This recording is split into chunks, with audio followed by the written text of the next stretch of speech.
a widowed duke kissed an heiress to save her life.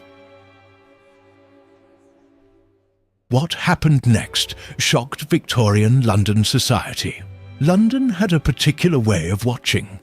It was not the open, forthright gaze of a country village, where curiosity declared itself plainly across the faces of farmers and shopkeepers who had known one another their whole lives. No. London watched from behind painted fans and carefully lowered lorgnettes. From the corners of drawing rooms, arranged precisely so that every entrance could be observed, every new arrival appraised, every minor impropriety noted and filed away in the collective memory of a society that never truly forgot anything. London watched, and then London talked, and then London decided. And once London had decided something about a person, that person would spend the remainder of their days either benefiting from or suffering beneath the weight of that judgment. It was into this world, this gilded, watchful, quietly merciless world, that Lady Eleanor Whitmore had returned in the autumn of 1878. She had been away from the capital for nearly 2 years. The official reason, circulated through drawing rooms with the gentle insistence of a story that needed no embellishment, was that she had been attending to an ailing aunt in Gloucestershire. In truth, the aunt had been neither particularly ailing nor particularly in need of Eleanor's company. But she had been kind, and her sprawling estate had been gloriously free of the particular pressures that London always seemed to press upon Eleanor's shoulders like an invisible but perfectly fitted garment. Confining, intentional, inescapable. Eleanor had spent those 2 years walking along the edges of fields she had no claim to, reading books she had no social obligation to appear to have read, and thinking thoughts that she had no polite occasion to express. It had been, in its quiet and unassuming way, the closest thing to freedom she had ever known. And then the season had come again. Her mother had written with the particular combination of warmth and implacable insistence that only mothers of a certain class possessed, and Eleanor had packed her trunks and returned. She was 24 years old. She was in possession of a considerable fortune, inherited through her late father's estate, and held in trust until her marriage. She was, by any objective measurement, beautiful, though she had never been entirely comfortable with the word, finding it too passive, too much a description of something she had simply arrived with, rather than anything she had achieved. She was educated beyond what society strictly required, and opinionated beyond what society strictly approved of. And she had, in the years since her debut, declined 3 separate offers of marriage from men who were by every conventional measure entirely suitable.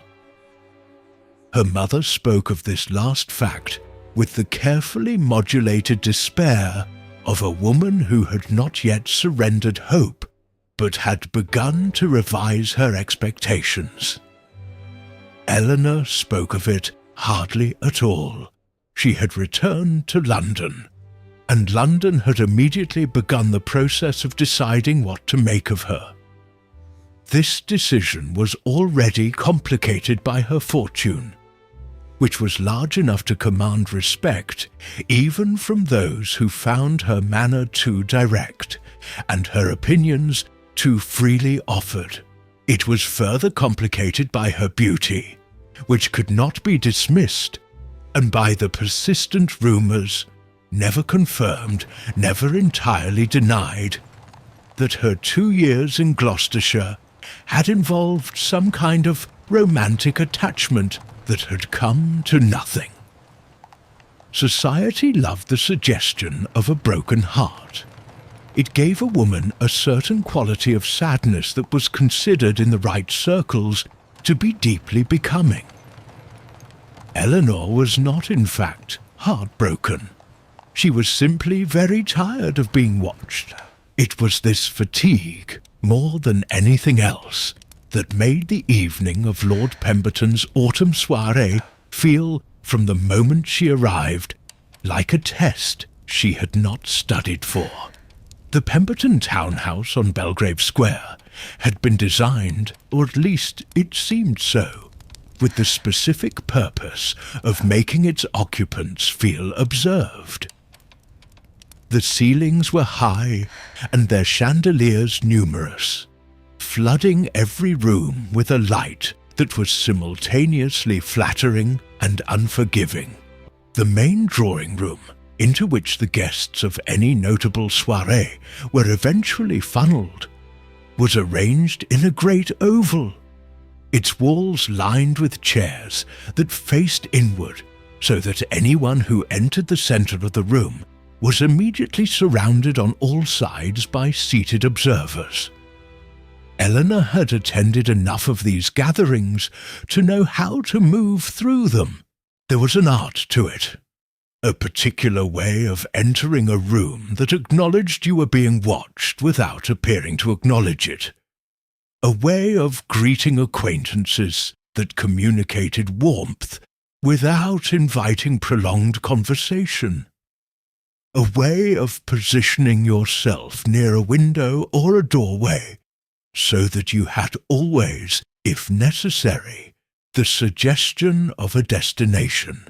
She had learned all of this before she was 18, had practiced it so thoroughly that it had become as natural as breathing, and she disliked herself faintly for how well she had learned it. The evening began in the way that such evenings always began. There was the arrival, the exchange of pleasantries, the navigation of the initial reception rooms where the newest faces were assessed and the familiar ones reacquainted. There was the careful business of social positioning. Who spoke to whom first? Who acknowledged whom across the room? Whose attention was sought and whose was given?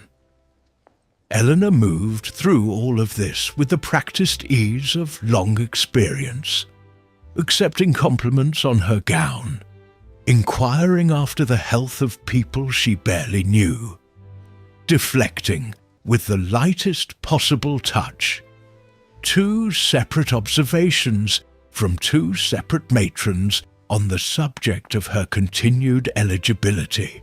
She was, by the time the gathering had fully assembled, beginning to feel the particular exhaustion that always came after too many conversations conducted in the language of implication rather than statement. It was the effort of it, not the words themselves, which were simple enough, but the constant translation required, the careful monitoring of tone and expression, and the precise calibration of how much to reveal and how much to withhold. She had stepped away, as she sometimes did at these events, to find a quieter corner.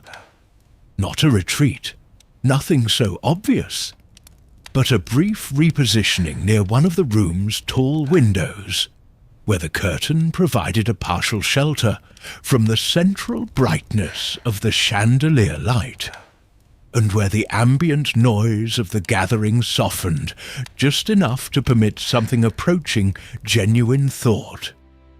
It was from this position that she first noticed the Duke of Ashford. He had not announced himself. He had not, to her knowledge, been announced at all in the conventional sense.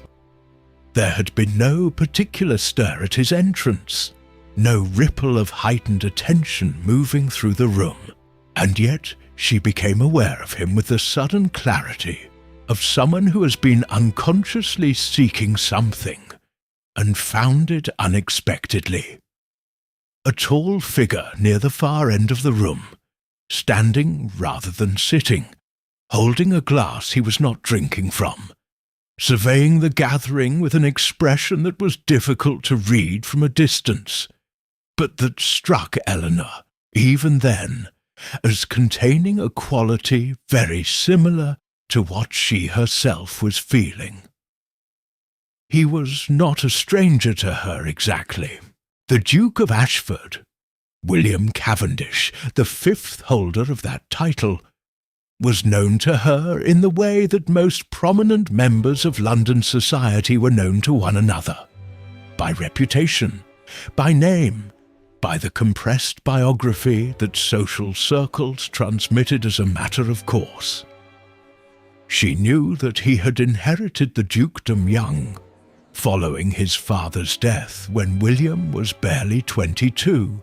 She knew that he had married the daughter of an earl some 7 years earlier, a match that London had approved of with unusual warmth, because the lady in question had been known for her genuine goodness rather than merely her credentials. She knew that the Duchess had died 3 years ago, following a brief illness, and that the Duke had since largely withdrawn from the more festive aspects of London's social life, appearing when obligation required it, and disappearing as soon as courtesy permitted. He was 33 years old. He was a man of considerable property and standing. He was, by all accounts, a serious man. Not cold, those who knew him said, but not easily reached. He was looking from across the room at nothing in particular. And then he was looking at her. Eleanor did not look away. It would have been the wiser course, the practiced, socially calibrated response that years of training had made second nature. One did not hold the gaze of a gentleman one had not been formally reintroduced to. Certainly not across a crowded room.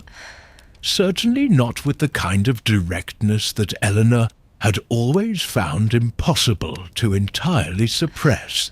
But she did not look away, and neither did he, and for a moment that lasted considerably longer than convention would have sanctioned. They simply looked at one another across the width of Lord Pemberton's drawing-room. Then someone spoke to him from his left, and the moment dissolved, and Eleanor turned back to the window and the partial shelter of the curtain, and told herself that it had been nothing. A coincidence of glances, the natural consequence of two people who had both independently sought the margins of a room they found equally exhausting. She believed this, more or less, for perhaps 20 minutes. The soirée moved through its expected stages. There was music. A quartet installed in the adjoining music room, whose playing was skilled enough to be ignored without guilt. There was supper, consumed in the formal dining room, to which the guests migrated in a procession governed by the strict hierarchy of precedence that Victorian society maintained with the fervour of a religion. Eleanor was seated at a sufficient distance from the Duke of Ashford that she could observe him without appearing to, which she did with a detachment she considered entirely rational. He ate little. He spoke when spoken to, with the attentiveness of a man who had learned to pay genuine attention, even when he would rather not, which Eleanor recognized because she had learned the same thing and knew what it cost. He did not laugh at anything during the supper, but on 2 occasions the corners of his mouth moved in a way that suggested something had come close to amusing him, and each time he appeared slightly surprised by this, as though amusement had arrived uninvited, and he was uncertain whether to admit it. After supper, the guests returned to the drawing-room, and the evening entered its final, most socially intensive phase. This was the time when the real conversations happened. Not the careful public exchanges of the earlier hours, but the smaller, more deliberately private exchanges that the supper interval had prepared people for. Alliances were quietly confirmed. Arrangements were delicately begun. Reputations were, with the subtlest possible efficiency, both built and damaged. Eleanor had been navigating this phase for perhaps half an hour when she became aware of a situation developing in the room's centre that she could not entirely account for. It had begun, as near as she could reconstruct it afterward, with a man she did not know, a guest she had not previously noticed, which itself suggested something not quite right, because Eleanor noticed most things. He was a man of perhaps 40, with the particular quality of person who moves through a room in a way that is designed to appear casual, while in fact being very deliberate. He had been, for some minutes, working his way toward her through the crowd, with the patience of someone who had a specific destination in mind. Eleanor had not at first understood that she was the destination. She understood it when she noticed that his attention, beneath the social performance of general interest in the room, was fixed on her with an intensity that had nothing social about it. She understood it further when she caught, from the direction of the door, the barely perceptible exchange of a glance between this man and another who stood near the entrance. A glance that communicated something she could not read, but that raised in her, quite suddenly, and with the instinctive certainty of physical danger, every trained instinct she possessed. Later, when she had time to piece together what she knew and what she had been told, Eleanor would understand that the man in question was a Mr. Harcastle, an associate of some highly questionable reputation, who had, through means she was never entirely certain of, obtained specific and private knowledge of the terms of her inheritance. The precise nature of his intentions that evening would never be entirely public. Such things never were. But the essential shape of it was this. He had come to Lord Pemberton's soirée with a specific plan that involved Eleanor's reputation, a private room, a very short interval, and the particular leverage that Victorian society provided to any man willing to use a woman's public ruin as a tool of negotiation. Eleanor did not know any of this at the moment. What she knew was that something was wrong, that the wrongness was moving toward her with a purpose she did not understand, and that the room around her, full of the familiar faces of London society, full of the very people whose watchfulness she had spent years navigating, was, with perfect irony, offering her no shelter at all. She had taken 2 steps toward the periphery of the room, calculating the route to the nearest doorway, when it happened. The Duke of Ashford materialized at her side. He did not appear to have crossed the room. He simply appeared, as though the social geometry of the evening had briefly and fundamentally rearranged itself. And then his hand, gloved steady, had taken hers. And then he had kissed her. It was not a long kiss. It was not, by any technical measure, a passionate one. His lips had met hers for perhaps 3 seconds, long enough to be unambiguous, brief enough to be, under certain interpretations, accidental. But the angle of it, and the deliberateness of his positioning, and the absolute visibility of the act to the assembled guests of Lord Pemberton's drawing room made the accidental interpretation entirely unavailable. The Duke of Ashford had kissed Lady Eleanor Whitmore in public, in full view of approximately 60 of London's most influential and attentive witnesses. The room, for a span of perhaps 2 seconds, went absolutely silent. And then it erupted. Not loudly, nothing so vulgar, but the sound of 60 people suddenly inhaling, suddenly turning to one another, suddenly abandoning whatever conversation they had been engaged in for the far more urgent business of what they had just witnessed. This was, in its own way, louder than any exclamation could have been. The murmur that followed was immediate and total and electric, with the particular energy of a society that had just received, without warning or preparation, something genuinely extraordinary to talk about.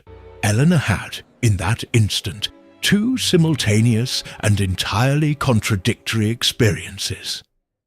The first was the physical reality of the kiss itself, the warmth of his proximity, the steadiness of his hand holding hers, the brief and startling press of his mouth against hers, and beneath all of this, like an undertow, the sudden disorienting sense that the world had shifted slightly on its axis, and she was no longer standing in quite the same place she had been a moment before. The second was the immediate, perfectly clear, entirely rational understanding that whatever had just happened, for whatever reason it had happened, her life had just changed, and that the change was irreversible, and that the room full of witnesses ensured that this was so. When he stepped back, his expression was composed, not cold, not the calculated blankness of a man performing a particular social move, but composed in the way of someone who has made a decision with full knowledge of its consequences, and has arrived at the moment of those consequences without regret. His eyes met hers, and in them she read something she could not immediately name. It was not an apology. It was not a triumph. It was closer, she thought, to the expression of a man who has just committed to a very long road and is already looking toward the horizon. The man she had not known, the man who had been moving toward her, had stopped. He stood at a distance of perhaps 4 feet, and his expression was that of someone whose carefully laid plan has just been rendered not merely impractical, but entirely unnecessary, because the circumstances it depended on no longer exist. He stood there for a moment, in the charged and silent aftermath of what had just occurred, and then he turned and moved toward the door with the unhurried efficiency of a man who has no further business in this particular room, and sees no advantage in remaining. Eleanor watched him go. The Duke, she noticed from the corner of her awareness, also watched him go. Then the room closed back in around them both, and London began to do what London always did. The journey home in her mother's carriage that night was, by any reasonable measure, one of the more extraordinary experiences of Eleanor's life, and she had had several that qualified for that description. Her mother, a woman of formidable social intelligence who had, over the course of her own years in London society, navigated widowhood, financial uncertainty, and the management of an unusually independent daughter, with a skill that Eleanor had never fully appreciated until she was old enough to understand what it had cost. Sat across from her in the carriage with an expression that Eleanor had never seen on her face before. It was not anger. It was not quite astonishment. It was something that occupied the strange and uneasy territory between the two, combined with an undercurrent of rapid calculation that Eleanor recognized as her mother working through every social implication of the evening, with the speed and thoroughness of a woman who had spent her entire adult life doing exactly this. Eleanor said nothing. She was, for one of the few times in her adult life, genuinely uncertain what to say. The events of the evening sat in her mind in the way of objects that have been placed in a dark room. She could sense their presence, could feel the general dimensions of them, but could not yet see them clearly enough to know what they actually were. She knew what the kiss meant socially. There was no ambiguity on that point. A duke had kissed an unmarried woman of good family in public view, the only possible social resolution to such an act, the only interpretation that society would be willing to accept without generating the kind of scandal that damaged everyone involved, was an engagement. Not a hint of one, not a gentle suggestion of possible intentions, but a formal, declared, publicly acknowledged engagement. Anything less than this would leave her reputation in ruins, and his in not much better condition. And both of them knew it, and the 60 people in Lord Pemberton's drawing room knew it. And by morning, the rest of London would know it too. She also knew that he had done it deliberately. Whatever explanation he had for the act, and she did not yet have that explanation, had not had a private moment in which to obtain it. It had not been impulsive. Nothing about the Duke of Ashford, everything she had ever observed or been told about him, suggested impulse. He was a man who acted with intention, which meant that the kiss had been intended, and that he had been prepared for its consequences, and that he was, at this moment, in whatever carriage was carrying him home through the London night, as aware of those consequences as she was. What she could not determine, what she turned over and over in the darkness of the carriage, with the gas lamps of the street sliding past the window in pale intervals of light, was why. Not the social why, which was legible enough in the trajectory of the evening. The other why. The why that lived beneath the decision. A man did not act with such complete irreversibility, did not place both himself and another person at the centre of the most talked-about social event of the season, did not sacrifice the careful distance he had maintained for 3 years out of something as abstract as gentlemanly duty alone. Or perhaps he did. Perhaps that was exactly what he was, a man of such absolute and principled honour that duty truly was sufficient reason. Perhaps she was already constructing meaning where there was only obligation. By the time the carriage arrived at her mother's townhouse in Mayfair, Eleanor had reached no conclusions. She went to bed knowing only that tomorrow would bring the full weight of London's attention, and that she had, for the first time in her life, no idea what she intended to do with it. By 10 o'clock the following morning, 3 separate callers had arrived. Her mother received them all. Eleanor, pleading the perfectly plausible excuse of fatigue, remained in her room. Not from cowardice, she told herself, but from the entirely reasonable desire to understand the landscape before walking into it. The notes began arriving shortly after noon. 3 of them were from women she knew, couched in the elaborate language of concern that concealed very imperfectly the enormous pleasure they derived from having something extraordinary to discuss. One was from Lord Pemberton himself, brief, formal, expressing his hope that Lady Eleanor was well, and that the evening's unexpected events had caused her no distress. And then, near the bottom of the stack, was a letter on paper of considerable quality, sealed with a crest she recognized, in a hand that was even and measured and gave nothing away before she opened it. The letter was short. It contained no declarations, no elaborate justifications, no appeals to sentiment or social necessity.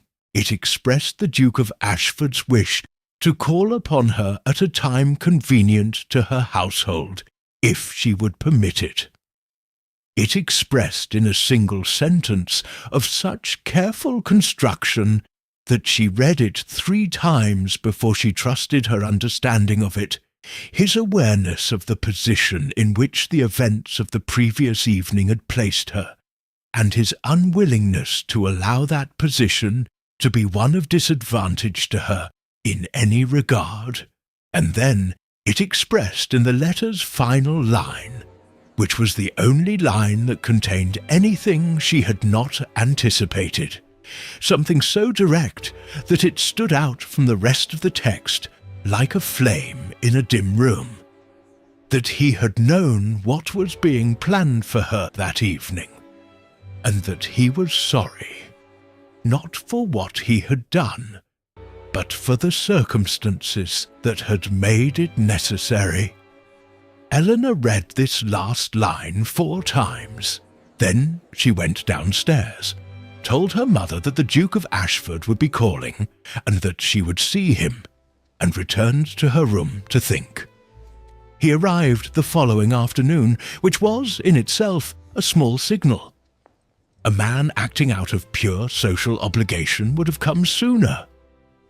The pressure of London's attention and the necessity of managing the narrative would have demanded speed.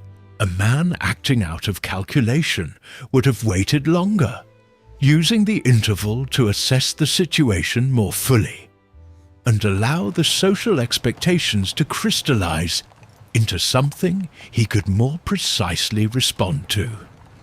The Duke of Ashford had arrived on the 2nd day, which suggested someone who had thought carefully about the appropriate pace, and had chosen it with intention.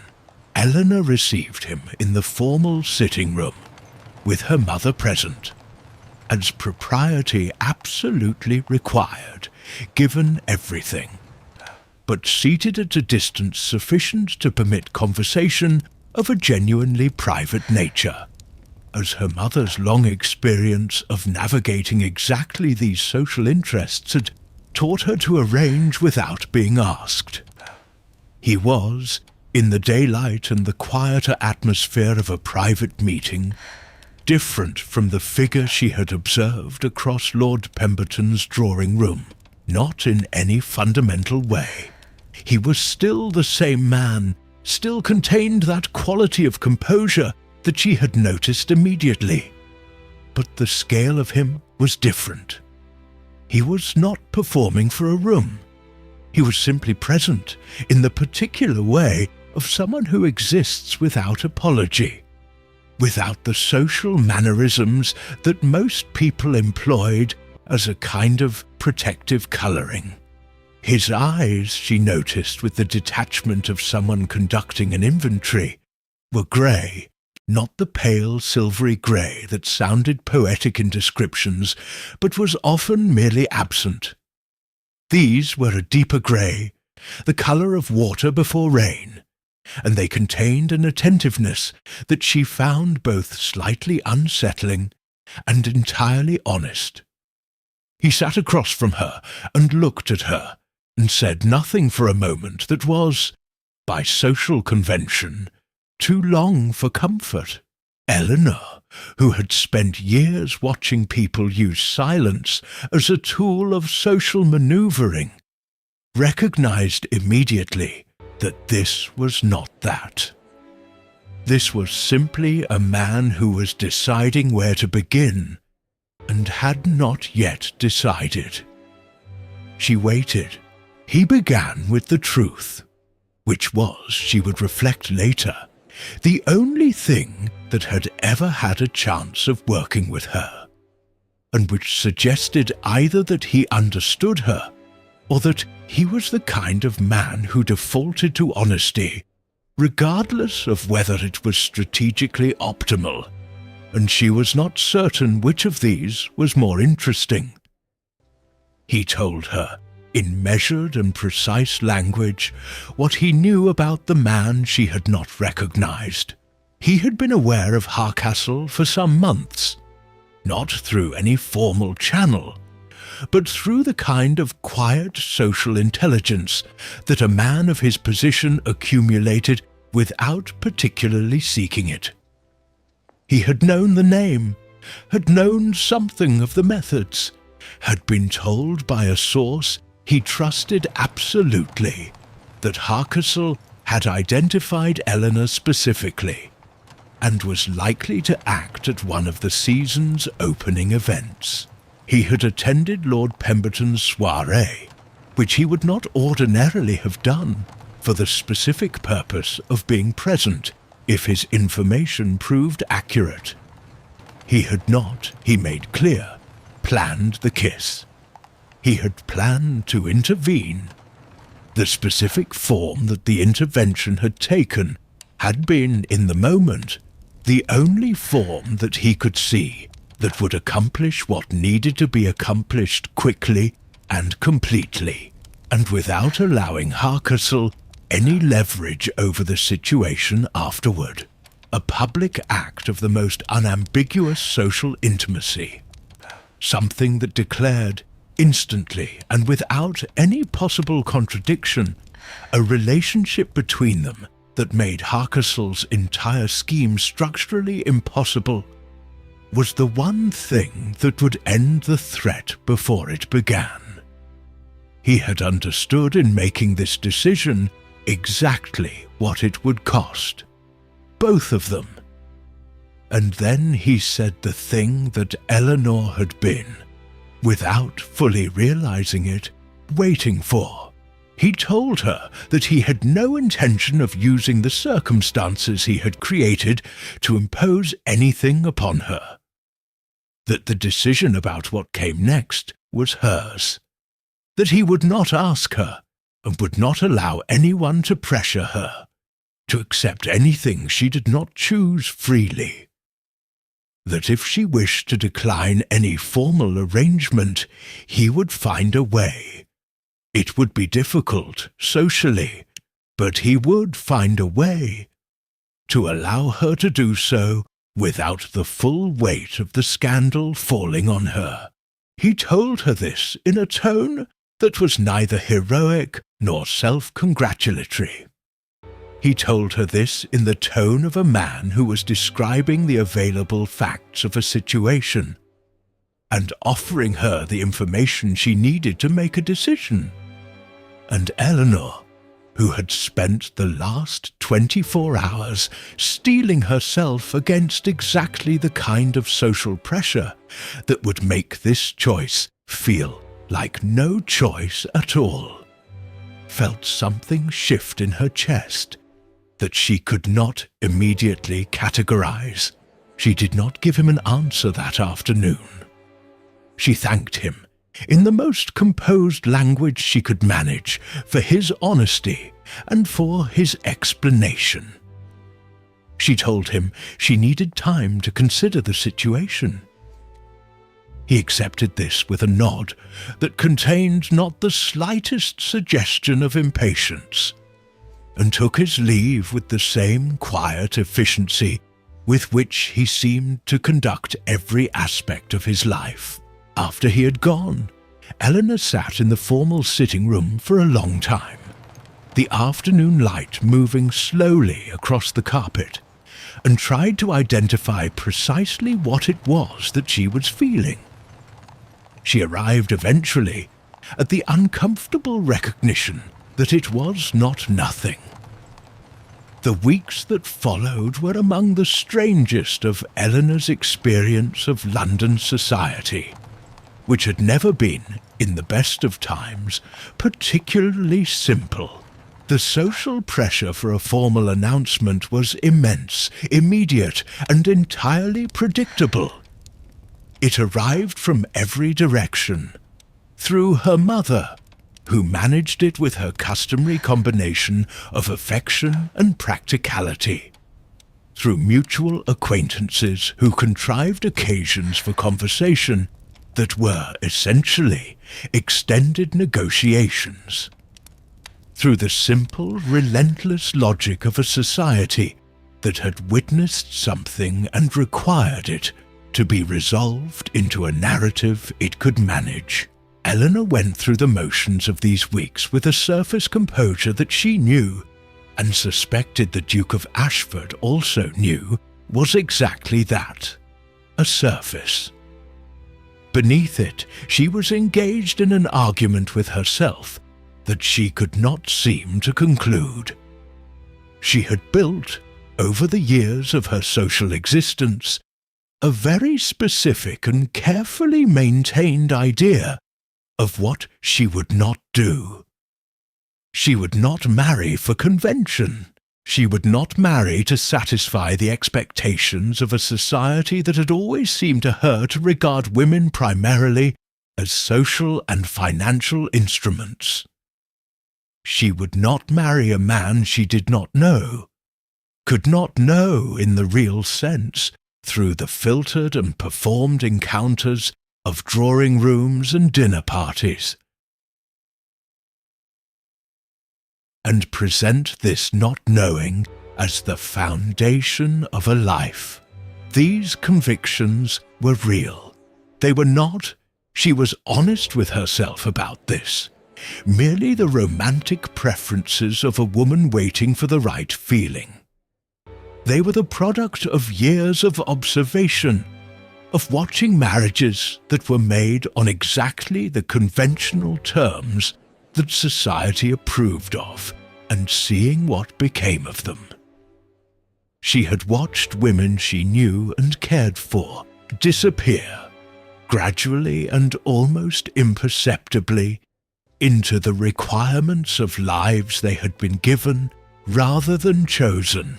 She had watched the particular quality that made each of them herself, the specific spark of character and will and intelligence that she had loved in them before the marriages, dim slowly under the weight of those requirements, until it was not gone exactly, but buried so deep it could only be seen in rare, unguarded moments, like light glimpsed briefly through thick curtains.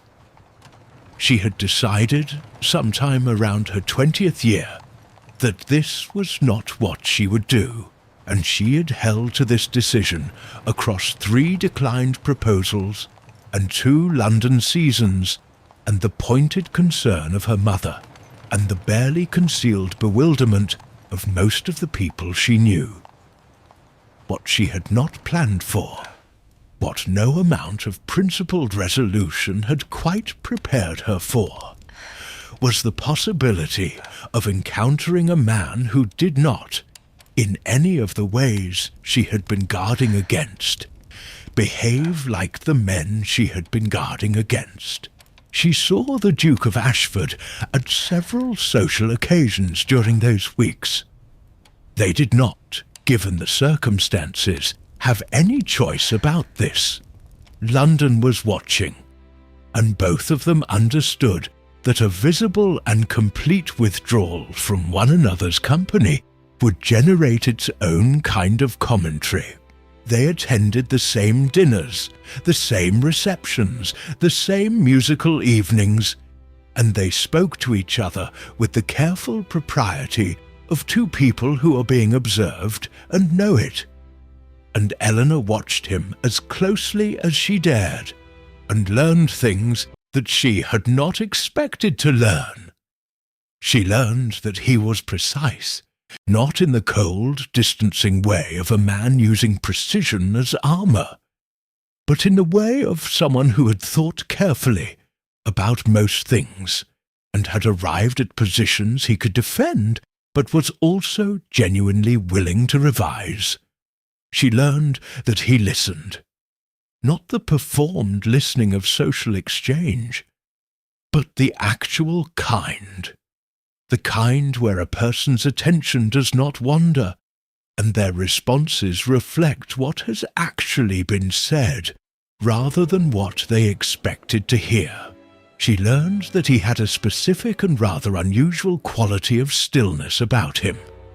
Not passivity, nothing as simple as that, but a kind of settled presence, as though he had made some private peace with the basic terms of his own existence, and was no longer in conflict with them.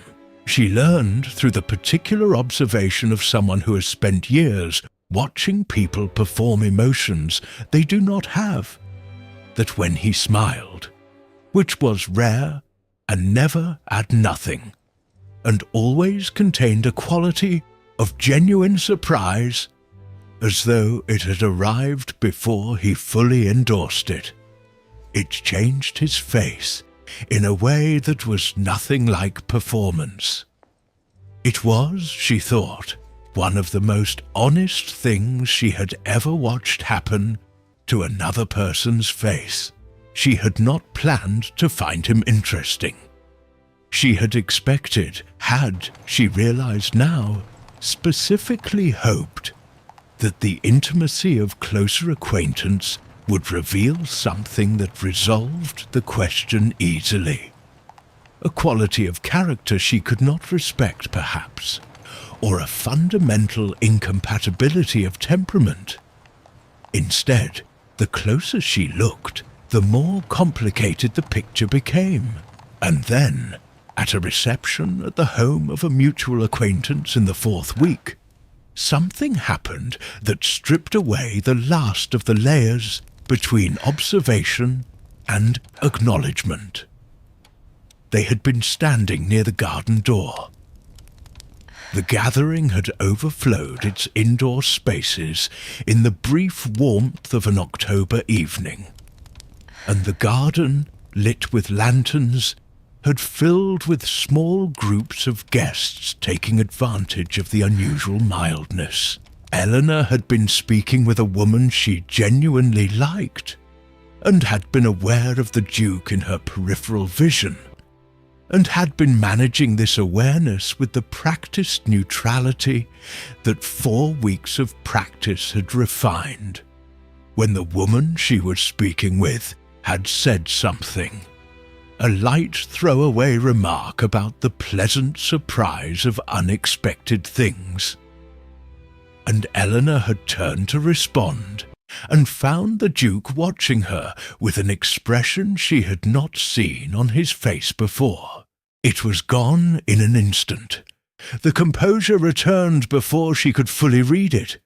But she had seen it, and what she had seen was this.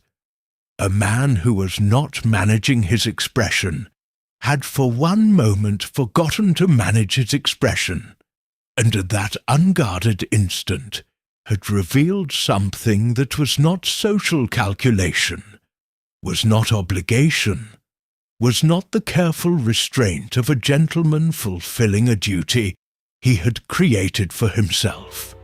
It was something else, something she had not been expecting, and could not pretend she had misread, and could not put back where it had been now that she had seen it.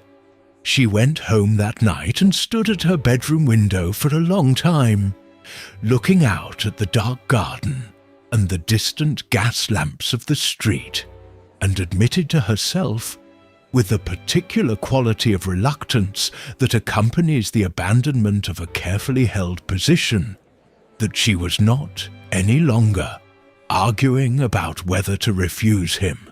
She was arguing about whether to trust what she felt, which was, she recognized, an entirely different argument, and one she had considerably less experience with.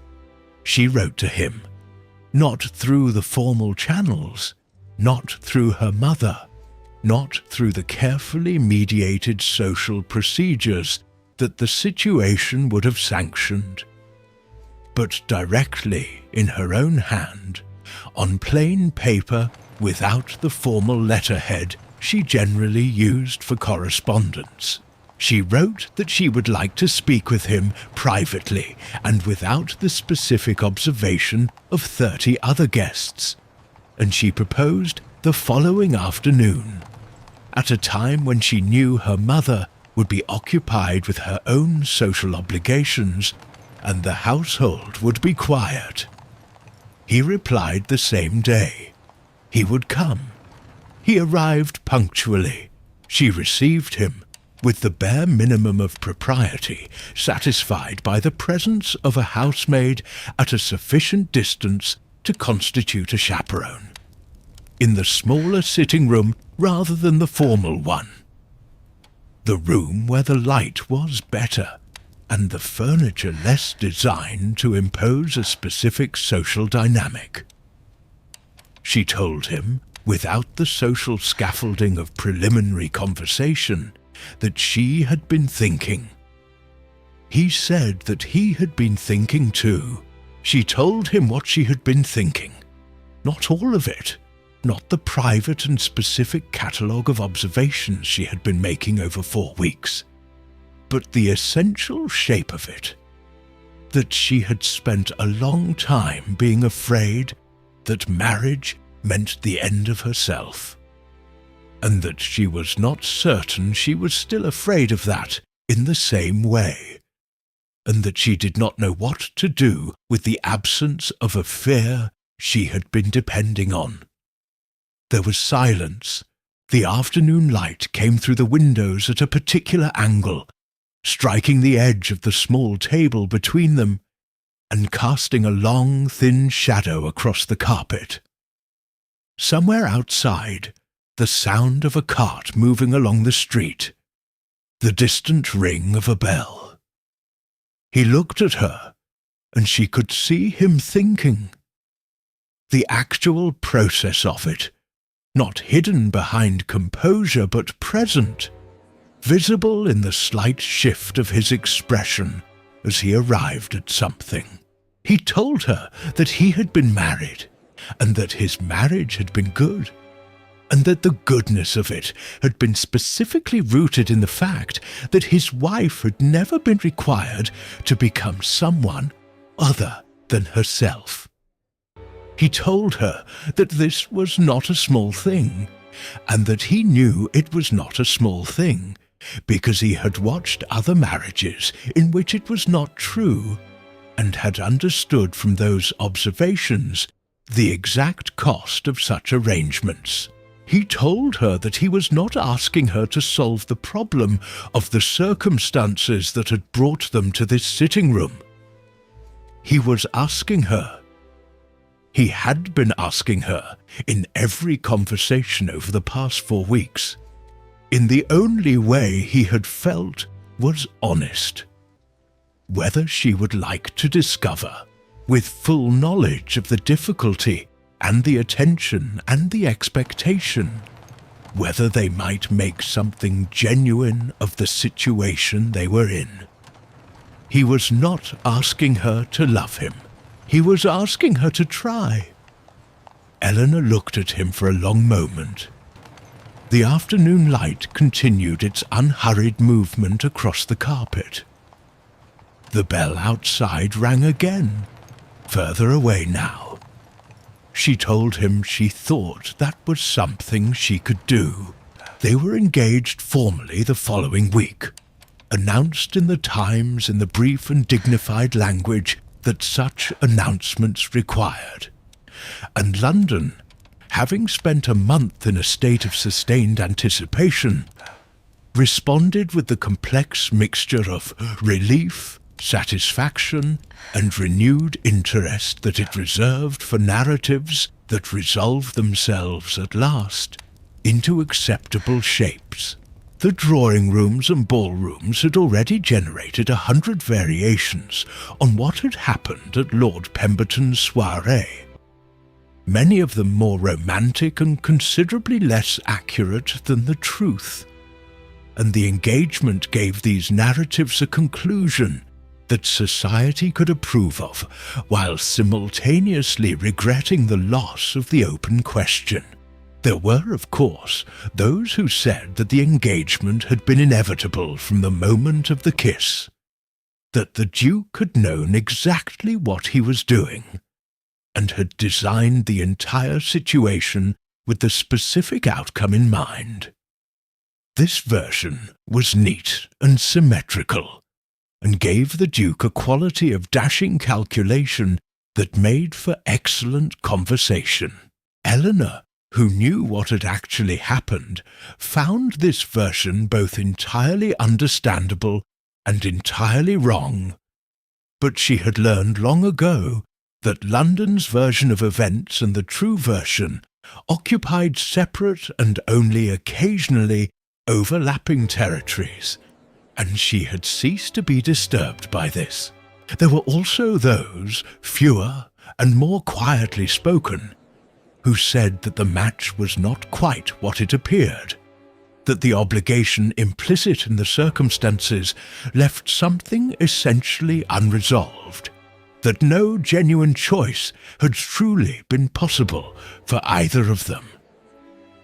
Eleanor had less patience for this version than for the first. It assumed that she had no capacity for genuine decision, that the social pressure had been inescapable rather than merely present, that a woman in her position was incapable of discerning the difference between what she felt compelled to do and what she genuinely wanted. It assumed, in other words, all of the things she had spent her adult life refusing to assume about herself. She had chosen. It had not been a simple choice, and it had not come quickly, and she had arrived at it through genuine uncertainty and genuine thought, rather than through the smooth inevitability that London preferred. But it had been hers. They were married in December of that year, in the church in Mayfair, where Eleanor had attended services her entire life. The day was cold and grey and very still, the kind of English December morning that contains no drama, only a quality of quiet completeness, as though the year has been moving toward this particular morning for a long time, and has finally arrived. The reception was held at Ashford House, a building of such austere and dignified proportions that Eleanor, who had been inside it once before, had privately wondered whether it could be made to feel like a home. She had not shared this concern with the Duke before the wedding. She shared it with him, finally, at the reception, in a brief and private interval between the formal obligations of the afternoon, when they stood together near one of the tall windows overlooking the walled garden and the grey sky above it. He had listened, with the attentiveness she had spent months learning to rely on, and then had said, with the simplicity of someone stating a fact, that he hoped it would feel like a home eventually, that he had not been particularly good at making it feel like one himself, and that he thought this was something they might do better at together than separately. It was not a declaration. It contained no romantic language of the kind that novels provided, and life, in Eleanor's experience, almost never actually produced. It was quiet and direct, and it acknowledged difficulty, and it contained beneath its practical surface an honesty she found more moving than any more elaborate formulation would have been. She looked out at the walled garden, the bare trees, the winter-dark soil, the high stone walls that enclosed it on 3 sides, and thought about what it meant to choose a life rather than inhabit one. The distinction had always seemed important to her. The difficulty, the one she had been working at for the past 4 months, was that choosing required a willingness to accept the uncertainty of what you had chosen, to acknowledge that you could not know fully in advance whether the thing you were choosing was what you believed it to be. You could observe and consider and reason, and you could arrive at something that felt genuine. And then you had to step forward into the actual life and find out whether you had been right. She had been afraid of this for years. The fear she had discovered was not as large as she had believed it to be. The garden was grey and still and entirely ordinary. The party continued behind them, the sound of it muffled by the window glass, the particular human warmth of a gathered room, present even at this distance. He stood beside her without speaking, which was one of the things she had come to find genuinely valuable about him. The capacity to be present without filling the space with words, to allow a silence to exist without treating it as a problem to be solved. She did not tell him what she was thinking.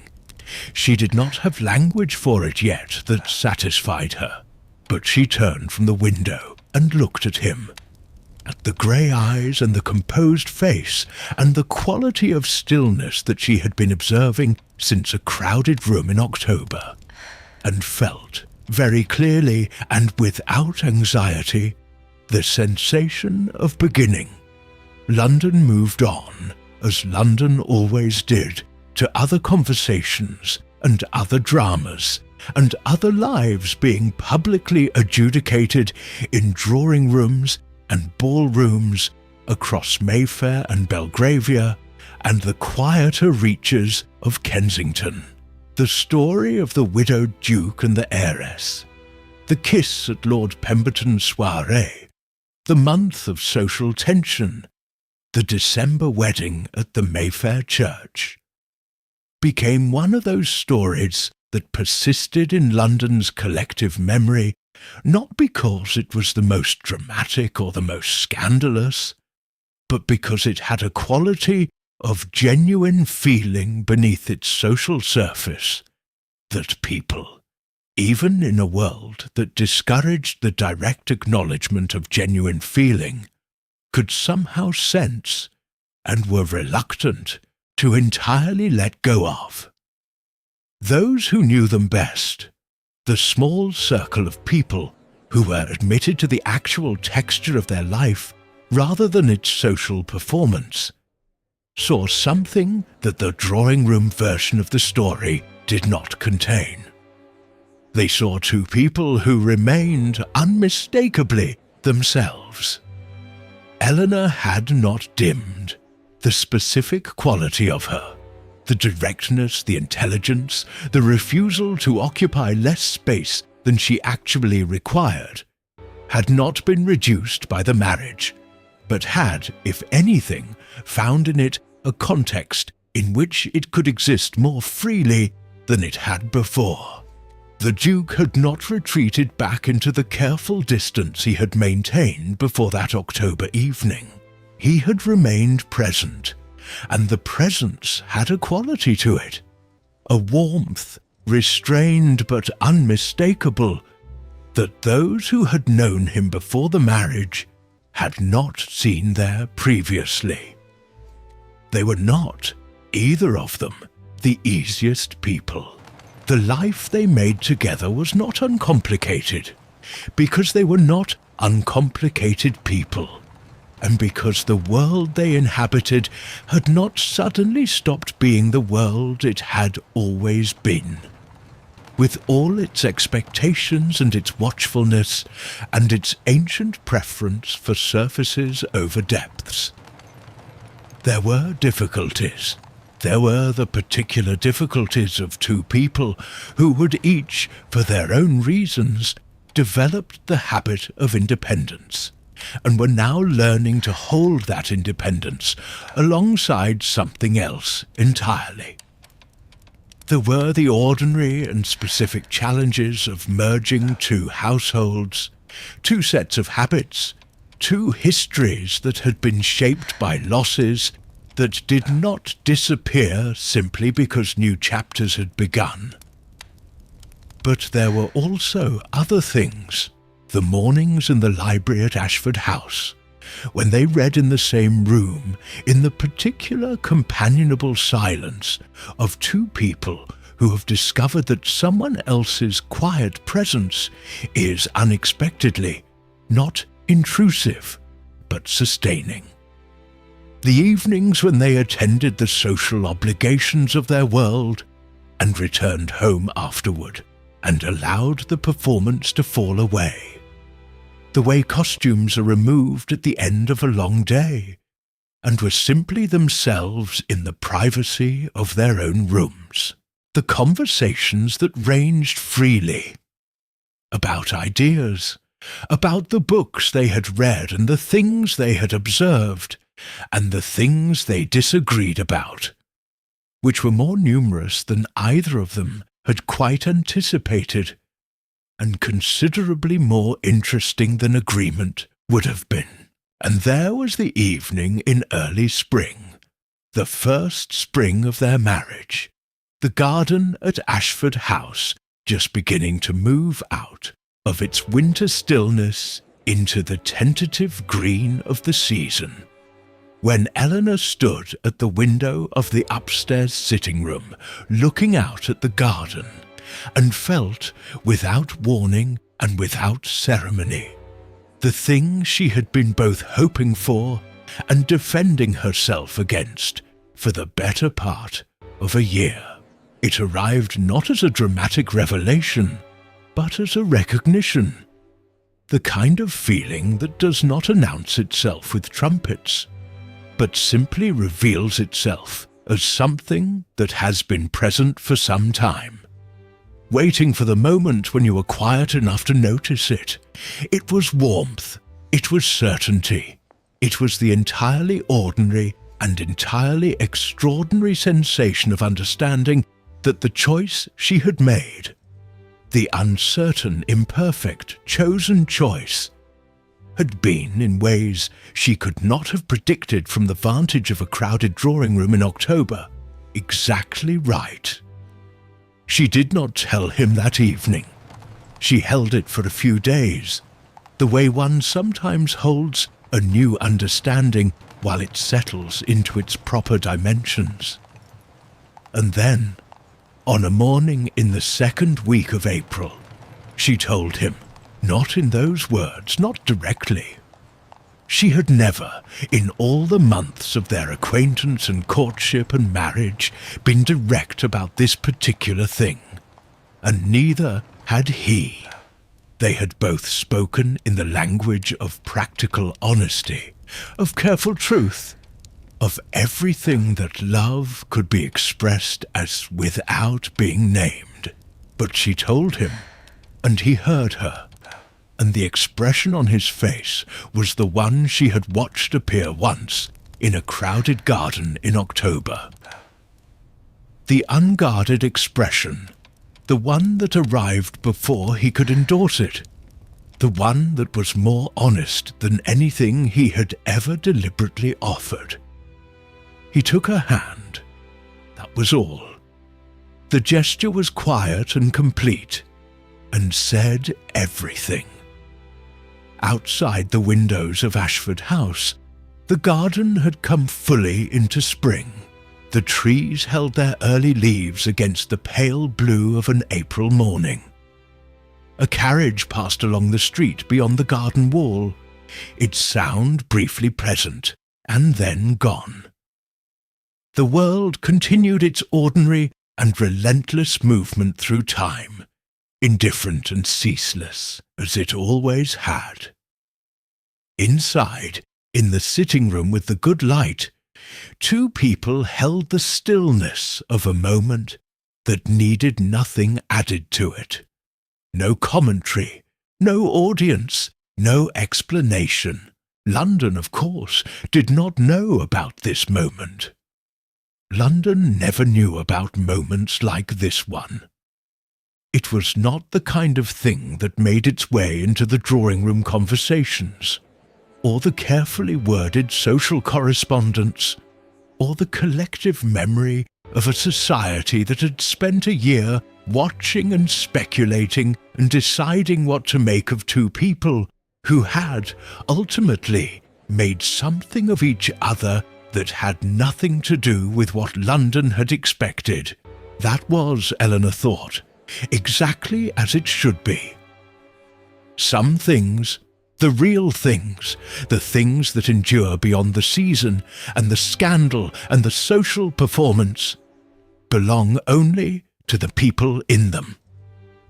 The April light moved through the window and lay across the carpet and the furniture and the two clasped hands, and the morning continued quietly, as mornings do, into everything that came after.